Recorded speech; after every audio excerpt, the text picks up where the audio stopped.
It's your boy, Marky, yo!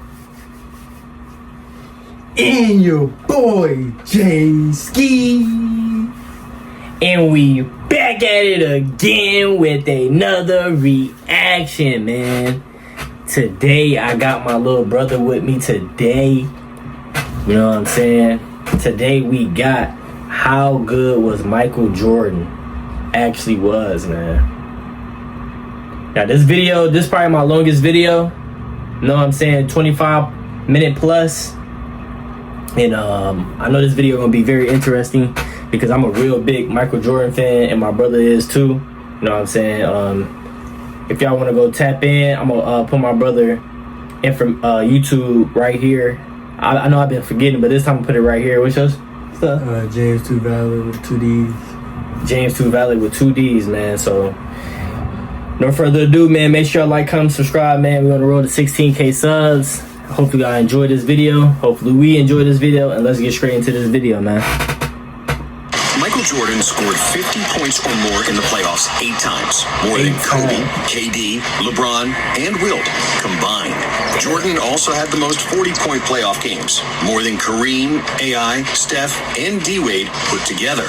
In fact, MJ is the only player in NBA history who had more 40-point career games than games where he scored less than 20 points. Jordan's godlike aura, brutal trash talk, and physical dominance put fear in opponents' hearts. And while they had to get a good night's sleep before facing the Bulls, Jordan could drink and smoke cigars before the game and still drop 40.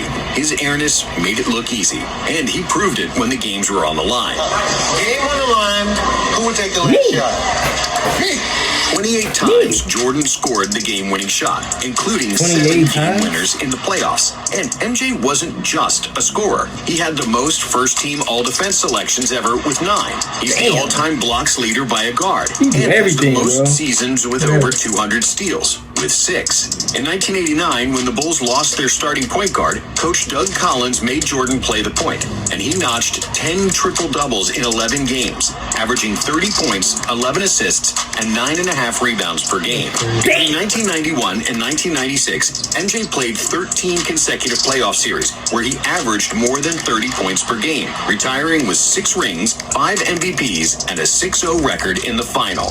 But despite his seemingly invincible legacy, Jordan did have some weaknesses. MJ led the NBA in field goal attempts 9 times during his 13 years in Chicago, and he was a bit of a ball hog, especially in his early career. Jordan also had some bad playoff games, and he certainly wasn't the most pleasant teammate. So, how good was Michael Jordan actually? And is he really the GOAT? To answer that, we'll start with his genetics and God-given talent. Michael Jordan was supposed to be short. Nobody in his family was taller than 5'9", and as a high school sophomore, Michael was famously cut from his varsity basketball team because he was only 5'11". It sounds sad, but it's true. However, the Jordans were blessed with supreme athleticism. Just look at Michael's older brother Larry, who could dunk at 5'8". So, when an unexpected growth spurt pushed Michael to 6'6", he became unstoppable. By the end of his high school career, Jordan was averaging 27 points, 12 rebounds, and 6 assists. But despite his unreal speed and athleticism, young MJ was still an unpolished gem because he really only played 2 years of high school basketball. As a freshman at UNC, MJ averaged a modest 13 points, 4 rebounds, and 2 assists per game.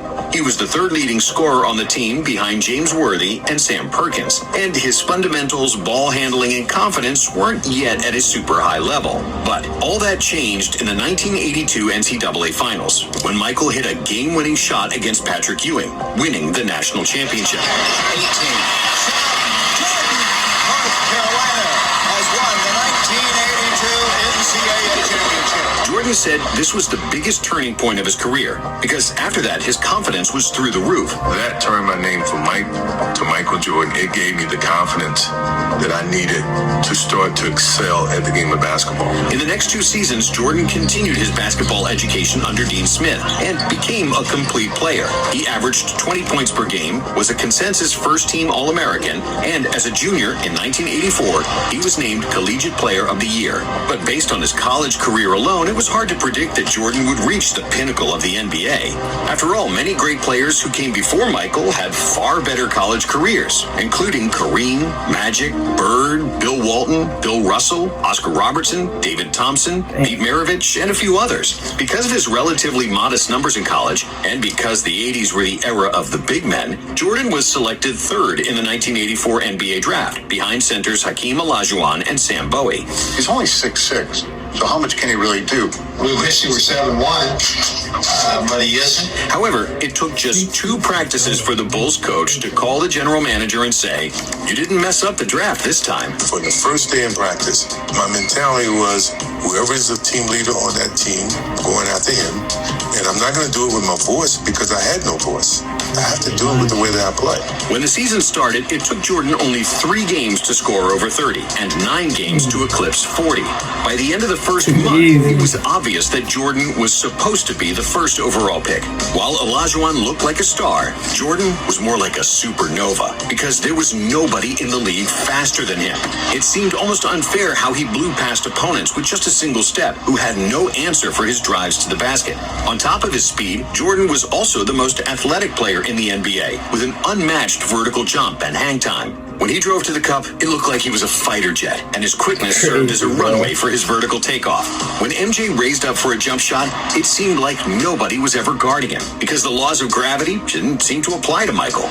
Defenders could jump at the same time, but as they would inevitably fall down, Jordan would continue to float in the air and shoot completely unbothered. How's the transition been from college to the NBA? Well, I think it's been pretty easy. Thanks to his high-flying feats and insane dunks, Jordan quickly became the most popular player in the NBA. So it only made sense that in 1986, he got voted to the All-Star game, despite playing just 3 games up to that point due to an ankle injury. And that same year, in the playoffs, he set a playoff scoring record with 63 points against Boston. But it was an incredible playoff performance. I've never seen it before, and I had never seen it after. That wasn't Michael Jordan out there. It was God disguised as Michael Jordan. As if MJ wasn't doing enough already, in 1987, MJ led the NBA in scoring with 37 points per game, which was and remains the 5th best scoring output ever. Everybody. Wilt's insane scoring feats of the early 1960s. I just want the franchise and Chicago Bulls to be respected as a team. It's very hard for something like that to happen, but it's not impossible. Meanwhile, Jordan was miserable. Despite all the fame and individual accolades, he was always losing. In his first 3 seasons, MJ only won 1 playoff game, despite being the best player in the league. But after the Bulls GM Jerry Krause drafted Horace Grant and Scottie Pippen, his life would change forever. In 1988, MJ averaged 35 points on 54% shooting, with 6 rebounds and 6 assists, winning his first career MVP. Because he also led the NBA in steals with 3.2, plus 1.6 blocks per game, Jordan won the Defensive Player of the Year. And he is still one of only 5 players ever to win Defensive Player of the Year and MVP. And after the 1988 dunk contest against Dominique Wilkins, which is considered by many to be the best of all time, some people already started calling him the best player they have ever seen. But none of that mattered, because the most important thing to Jordan was winning. And now with Pippen and Grant on the team, the Bulls had their first 50-win season since 1974. Chicago then finally advanced in the playoffs, winning the first round over the Cavaliers, with MJ averaging an insane 45 points per game. However, in the second round, a more experienced Pistons team defeated the Bulls pretty easily, 4 games to 1. It was proof that individual greatness doesn't translate to playoff wins, a lesson Jordan had yet to learn. But that didn't make him any less entertaining to watch. In the 1989 season, Jordan hit his first legendary shot in the NBA, simply known as the shot. A shot on Elo. Good! The Bulls win! They win! The Cleveland Cavaliers! In the second round, the Bulls got past the Knicks, but they again fell victim to the Pistons, who bullied Jordan with their physicality. And in 1990, it was more of the same. MJ led the NBA in scoring and steals. He was super efficient, but the team couldn't get over the hump and get past the Detroit Pistons for a 3rd consecutive year. In his first 6 years in the league, MJ had won 5 playoff series and lost 6, with an overall playoff record of 25 wins and 29 losses. So after that third loss to the Pistons, the media started doubting Jordan, questioning his ability to play team basketball, and wondering if he was only concerned about himself and his numbers. And in a way, they were right. In the 80s, he was often trying to score out of double or even triple teams, ignoring his wide-open teammates. In 1989, he was a capable passer, averaging a career-high 8 dimes per game. But Jordan always looked to score first and pass second. And he wasn't like Magic, Jokic, or Doncic, who manipulate defenses with their eyes and fake defenders into wrong coverages. Jordan's passing was more reactive. He got rid of the ball only when he saw that somebody was wide open. And since Jordan was like a black hole that sucked all the defensive attention, when he did opt to pass, it was usually for an easy dunk. But despite MJ's ridiculous scoring numbers, the Bulls' offense was always average during the 80s, and they were actually at their best in 1986, when Mike missed 80% of the season due to an ankle injury. It wasn't until 1990, the arrival of Phil Jackson and the emergence of Scottie Pippen, that the Bulls' offense cracked the top 5 in the NBA. Pippen's passing and pushing the ball in the open court created lots of space for Jordan, who could finally trust someone else to make plays for him consistently. But Pippen's value was maybe even more pronounced on the defensive end. With an enormous wingspan, agility, and a motor to cover multiple players on one possession, Scottie was just what Michael was missing. Pip's presence allowed Michael to play free safety on defense, jump into passing lanes for steals, and he didn't need to waste his energy guarding the best opposing player, because Scottie usually did that. And after agonizing defeats against the Pistons, MJ decided to bulk up, which was unprecedented at the time.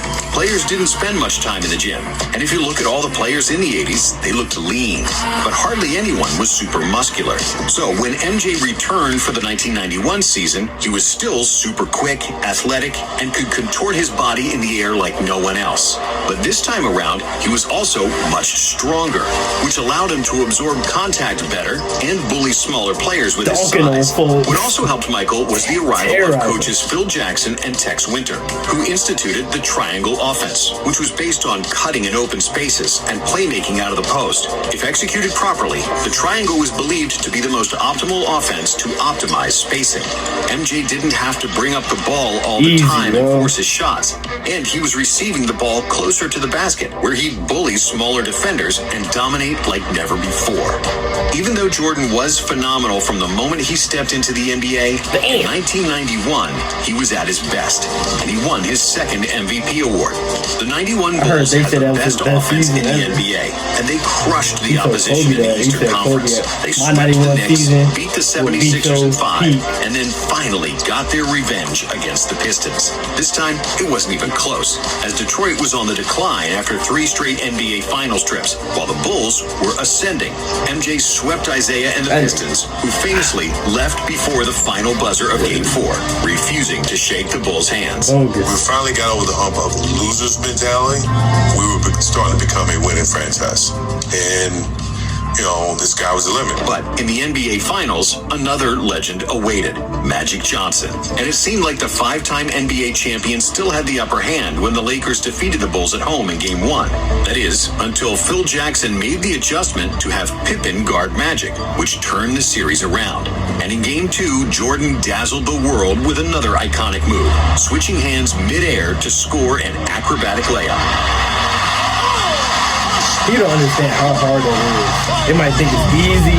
The Bulls won the next 4 games, and at last, the championship. Jordan's hunger for an NBA ring was finally satisfied. Throughout the playoffs, MJ averaged 31 points, 8.5 assists, 6.5 rebounds, 2.5 steals, and 1.5 blocks, shooting a career-high 56% from the field. Jordan is the most talented player in the NBA. By far. And the 1992 season was a continuation of peak form for Jordan and the Bulls. Another scoring title with super efficient shooting, first-team all-defense, and another MVP for his airness. The Bulls once again had the best offense in the NBA and won a franchise record 67 games. Chicago reached the finals against the Trailblazers, and the media pushed the narrative that Clyde Drexler was better than Jordan, because Jordan is not a good outside shooter. So MJ responded by by nailing 6 threes and 35 points in right the here. first half of Game 1, which was a finals record for both threes and points and a half, in what will forever be remembered as the Shrug Game. And even though Portland tied the series at 2 apiece, the Bulls were just too good, and they won the series in 6, with MJ averaging 36 points in the finals. Bro, how do you The second do this finals shit? and the Dream Team experience in Barcelona, Pippen and Jordan came into the 93 season with an empty tank. The Bulls weren't as dominant in the regular season. But even though he was tired, MJ still led the NBA in scoring, which was his 7th scoring title in a row. And he also led the league in steals. Chicago made it to a 3rd consecutive This dude finals, is where they different. faced league MVP Charles Barkley and the Phoenix Suns, Yeah, the 45 best on team them, in the I think. regular 40 season. or something. Barkley was also the best player on the Dream Team, and when he won the MVP, many people believed that he could be an even better player than Michael, which pissed off Jordan. But because of the Suns' inexperience and Barkley's nasty elbow injury, the Bulls won the first 2 games on the road, and it seemed like it would be That's smooth it. So sailing to the next beautiful. title. However, the Suns weren't going away that easily. They won games 3 and 5 in Chicago, and they could have won game 4 too if it wasn't for Jordan, That motherfucker would not let me win that game. who buried the Suns with 55 points, the second highest scoring game in NBA Finals history. And Michael just outplayed me. That was probably the first time in my life that I felt like there was a better basketball player in the world than me, to be honest with you. After 5 games, it was 3-2 for the Bulls, but the remaining 2 games were to be played in Arizona. In Game 6, the Suns had the lead throughout the 4th quarter, but Jordan kept the Bulls in the game, and everybody expected Jordan to take the final shot to tie the game. But MJ wasn't the same stubborn player as before, and he gave up the ball early to set up an open shot for John Paxson. 3 straight, yo. That was it. A 3-peat, and 3. MJ's legacy was set. Who's doing Jordan that? finished the 93 finals with averages of 41, 8, and 6 on 51% shooting and 40% How from is it 3. 40 on And your ass? this wasn't even his best playoff series statistically. MJ was on the top of his game, and his basketball IQ, winning mentality, and physical dominance all synced in perfect harmony. Jordan showed his otherworldly ability to beat an opponent one-on-one, separate double teams, attack the rim, but also to find open teammates. If we compare the 1993 Jordan to his early NBA years, the growth was evident. When it was needed, he was pressing full court defensively. When nobody could score, he recognized it and carried the Bulls. And when he got doubled, he gave up the ball without trying to be a hero. In terms of basketball skills, Jordan was physically a much stronger player who became a master of footwork and post-up game. When he reached the desired position with his back to the basket, he'd turn and stay in the air for what felt like an hour longer than his opponent, only to hit a patented turnaround jumper clean as a whistle. The memories of anyone doubting him were long forgotten. Everybody knew he was the best player alive, and many believed after that 3-peat, he was already the best of all time. My love for this game is strong. I'm going to be here as long as my love is strong, Jordan told reporters after the finals in a champagne-soaked locker room. However, just 1 month later, his father was killed, and Jordan retired from basketball for a year and a half. The love for basketball was put on hold. I had him for 32 years, and he taught me a lot in 32 years. I think kids get that opportunity. Very few, in today's society get the chance to spend that much time with their parents and get that type of influence. 18 months and a stint in minor league baseball later, and the itch for the game became too strong. So Jordan released arguably the most famous 2-word press release of all time. It came in a 2-word statement, which is now just begging to have a Nike campaign built around it, quote unquote. Under the world. I wonder what the world was And like it when didn't he take said Jordan that. too much time to show that he was still the god of basketball. In just the 5th game after his return, he poured in 55 points against the Nets. Damn, The infamous boy. double nickel game. But overall, MJ struggled with his shot, shooting a career low 41% from the field. And it turned out that playing baseball for a year and a half took a bite out of his greatness. Even the best players need to practice. And in the second round of the playoffs against Orlando, things didn't go according to plan. Even though Michael averaged 31 points on 48% shooting, the Bulls weren't as strong inside.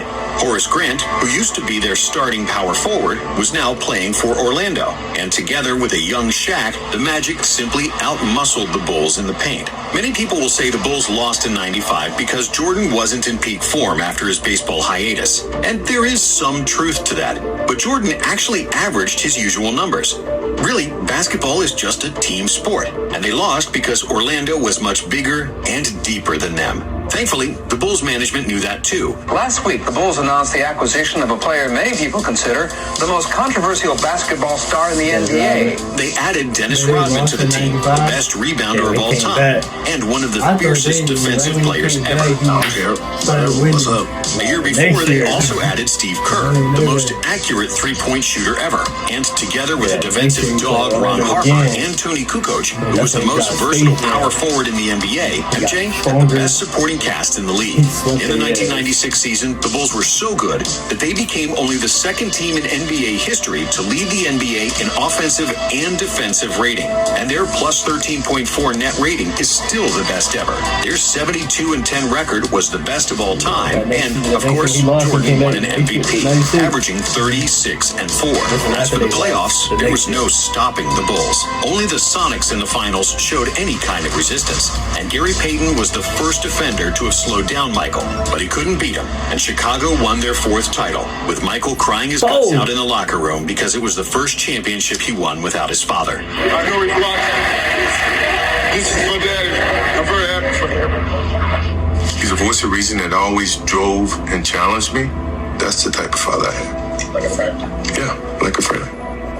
And when the 1997 season started, the Bulls continued to rule the NBA. With 4 Hall of Famers, the most accurate three-point shooter of all time, and other excellent role players, no team could match up with Chicago. Running the triangle like a well-oiled machine, the Bulls dominated the regular season with 69 wins, and getting to the finals seemed like a walk in the park, as they only lost 2 games in 3 playoff series. But in the finals, it wasn't that easy, because they played the formidable duo of Stockton and Malone and the Utah Jazz. This series would be remembered by the infamous flu game, where Jordan suffered from food poisoning and had a fever before the pivotal Game 5 when the series was tied. But Jordan played through the illness and managed to squeeze every atom of strength to score 38 points, and the Bulls won 90-88. In Game 6, Jordan trusted Steve Kerr with the final shot, and Kerr hit a jumper for the win in the final seconds.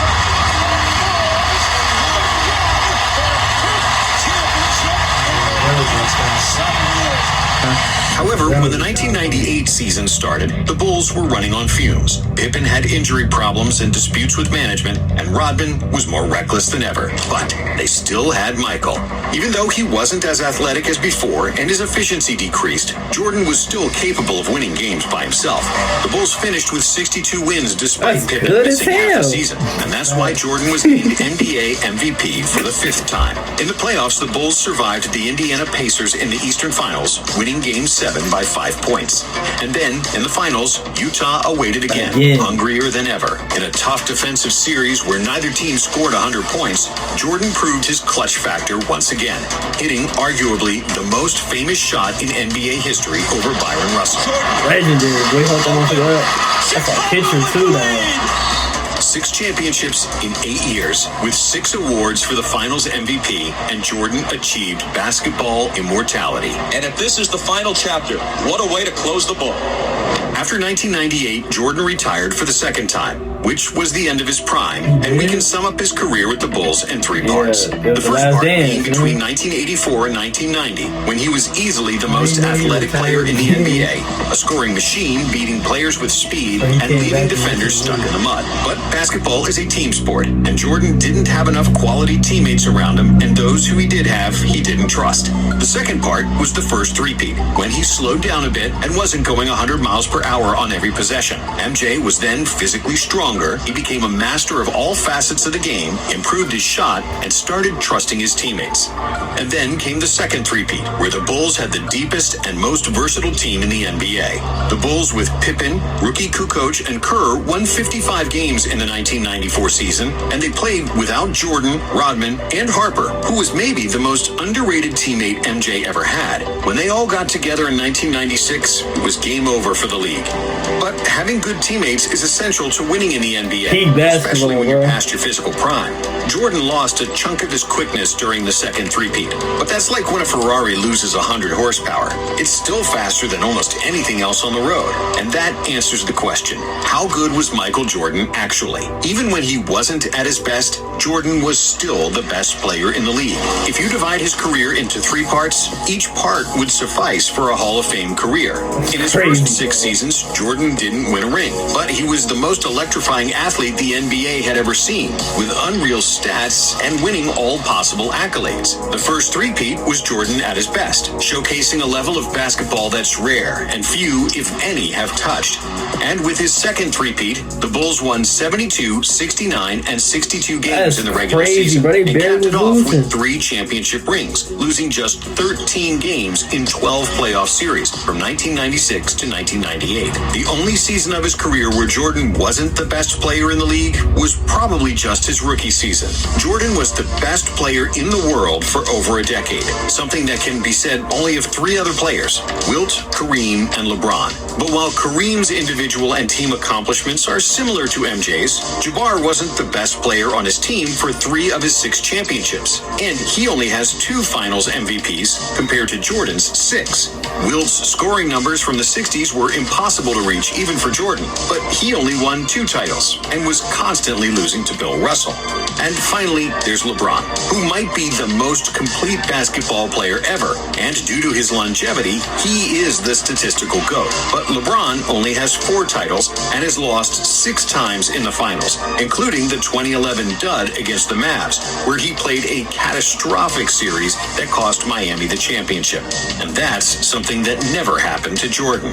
And because of his decade of dominance, a 6-0 record in the finals with 6 finals MVPs, and the biggest impact on NBA popularity worldwide, it's hard to say that Jordan wasn't the greatest player to ever touch a basketball. Speaking of Jordan, That's the GOAT, man. The greatest basketball player of all time. How you feel about that, bro? How you feel about that, what we watch? I feel like I learned a lot. I ain't even know a lot of these things they were saying. It's like, I don't know. Like, So this is the guy, the general manager. Everybody already know who that is. So like, that's why it's called The Last Dance. I guess the general manager wanted to rebuild now. Before they even won a championship, I guess he wanted to rebuild, and I guess he wanted Phil Jackson low-key gone. mm-hmm. And I feel like he just messed it up, because I was watching The Last Dance, the end of the documentary, and Michael Jordan said we all would have probably did a one-year contract to go for our 7th championship. Mm-hmm. So he said if that never would have happened, they all probably would have stayed and did one more year. He said he believed he could have won in 1999 his 7th championship, but Jerry Krause wanted to rebuild for the future when this team just won you 6 rings, gang. 6. And you talking about rebuild for the future so you can get better players. Nigga, it's not gonna get better than this. What's wrong with him, bro? We missed out on the 7th championship. That would probably have been legendary. That probably have been like Spurs. Wait, Spurs on the West? Yeah, it probably been the Spurs versus the Bulls. Bulls would have won. Jordan would have had 7 rings, bro. And you know what I feel bad about? The Utah Jazz, bro. They played Michael Jordan 2 years in a row and not won 1 championship. So he played them in the finals in 97 and 98, and they still lost, both of them. If I was them to this day, I would still be mad. Mm-hmm. That's crazy. And I feel like the whole league should be mad. Cause how the fuck Michael Jordan won damn near every championship in the 90s? That's not even fair. The nigga retired and finally somebody won the championship. But when he playing, nobody wins shit. Right. Like, it's crazy, bro. That's stupid. I don't know why he. Now look at him now. Yeah. They ain't win a ring. Says Mike. And I feel like, I'm gonna give you a fun fact. You probably didn't know. The lead is so different today. People say they don't watch the game. It's boring. Bro, guess what was the most viewed basketball game of all time? Top 3. Michael Jordan versus the Utah Jazz. 1998 had like 33 million. Guess what's second? Michael Jordan again. 1993 versus the Suns, Charles Barkley. The third is the Cavs and the Warriors 2016. So you know the lead is not how it used to be. It was way more people watching the Utah Jazz and the Bulls. That shit different. You would think today's game, like everybody watching the game, like, you know. I feel like, especially LeBron to go, everybody want to watch his game. Yeah, if he the GOAT, he should be number one view. Everybody should be tuned in. You see how much Michael Jordan, how many fans Michael Jordan got? I know majority of them people really watching Michael Jordan, not Utah Jazz. If you want to be real, you know what I'm saying? Michael Jordan is a whole different category, bro. Whole different category. You know what I'm saying? He, like LeBron said, I'm trying to chase that ghost in Chicago. Like, why is, like, bro, you're done, bro. Like, you're done. But y'all let me know down below in the comments how y'all feel about this, man. Michael Jordan is the greatest basketball player of all time. We would never see another Michael Jordan ever, man. That was peak basketball. Like, we probably would never see basketball like that in a little minute. You know what I'm saying? But we appreciate y'all so much, man. Hopefully y'all having a wonderful, blessed day. Beat up the comments. Let me know how y'all feel about this, man. What was y'all favorite Jordan moment? And what do y'all think was peak Mike? You know what I'm saying? But I'm going to see y'all in the next video. I'm out.